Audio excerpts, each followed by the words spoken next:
दीघा विज्ञान केंद्र, राष्ट्रीय विज्ञान संग्रहालय परिषद, संस्कृत मंत्रालय, भारत सरकार की तरफ से आपका हार्दिक स्वागत एवं अभिनंदन।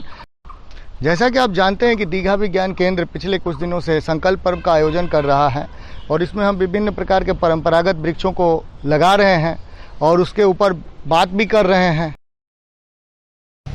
तो आज हम जो है एक ऐसे वृक्ष के बारे में बात कर रहे हैं जिसे कि वृक्षों का राजा अर्थात किंग ऑफ द ट्री बोलते हैं। तो आप इस वृक्ष को देख रहे हैं, ये पीपल का वृक्ष है जिसके नीचे मैं खड़ा हूँ। पीपल जिसका वैज्ञानिक नाम फाइकस रिलीजियोसा है और यह मोरेसी फैमिली का पौधा है। यह वृक्ष जो है हमारे भारतीय सभ्यता में हजारों सालों से प्रयोग में लाया जाता है। लगभग अगर हम सिंधु घाटी की सभ्यता को देखें तो उस सिंधु घाटी की सभ्यता में भी इसका प्रयोग जो है मिलता है। साथ ही साथ हमारे जो रामायण है, हमारे जो वैदिक साहित्य है, महाभारत में, भागवत गीता तक में इस वृक्ष का वर्णन मिलता है। इस वृक्ष का मूल स्थान भारतवर्ष ही माना जाता है और साथ ही साथ यह लगभग 5000 फीट तक की ऊंचाई तक ये पाया जाता है।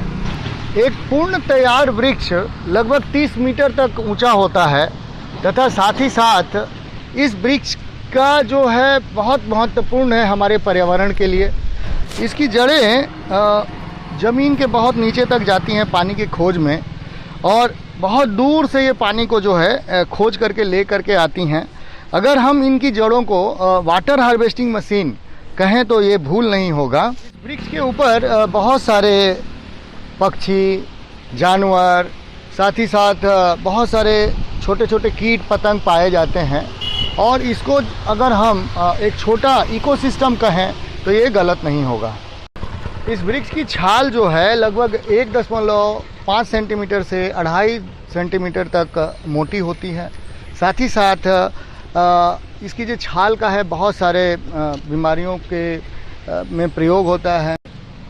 इसकी पत्तियां दिखने में काफ़ी हरे रंग की होती है और साथ ही साथ जो है हमारे हृदय के आकार यानी कि हार्ट शेप्ड होती हैं।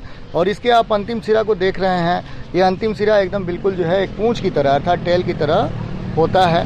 साथ ही साथ एक पत्ती की जो लंबाई होती है वो लगभग 12 से 18 सेंटीमीटर तक हो सकती है। इस वृक्ष के लगभग हर एक भाग ही बहुत सारे औषधि युक्त हैं। अगर इसके बार्क को देखें तो इसकी बार्क यानी छाल का प्रयोग डायबिटीज़, अल्सर इत्यादि के ठीक करने में किया जाता है। इसकी पत्तियों का प्रयोग पार्किंसन नामक जो बीमारी होती है, अल्सर, अस्थमा इत्यादि को ठीक करने में होता है। इनकी जड़ों का प्रयोग जो घाव हो जाते हैं तो घाव के भरने में किया जाता है।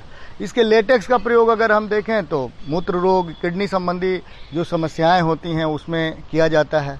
संक्षेप में कहें तो इस वृक्ष के लगभग हर भाग ही प्रयोग में लाया जाता है और ये बहुत ही उपकारी वृक्ष है। एक 100 ग्राम के फल में अगर हम देखें तो लगभग 62.4 ग्राम इसमें मॉइस्चर कंटेंट होता है। साथ ही साथ 21.2 ग्राम जो है कार्बोहाइड्रेट होता है, 9.9 ग्राम क्रूड फाइबर होते हैं और लगभग 2.5 ग्राम के प्रति जो है प्रोटीन के कंपोनेंट्स पाए जाते हैं, प्रोटीन कंपाउंड पाए जाते हैं। इसके साथ साथ बहुत सारे अल्कोलाइड भी पाया जाता है। इनकी पत्तियों में जो है बायोएक्टिव कंपाउंड होते हैं जो कि हमारे जो गैस की समस्या होती है उसको ठीक करने में बहुत इनका प्रयोग होता है। इसके फल का प्रयोग भी जो है हम फर्टिलिटी की बीमारी को भी ठीक करने में किया जाता है। जैसे कंकड़ में शंकर हैं उसी तरह से इस वृक्ष के सभी भाग जो है बहुत ही ज़्यादा उपयोगी और औषधि युक्त हैं।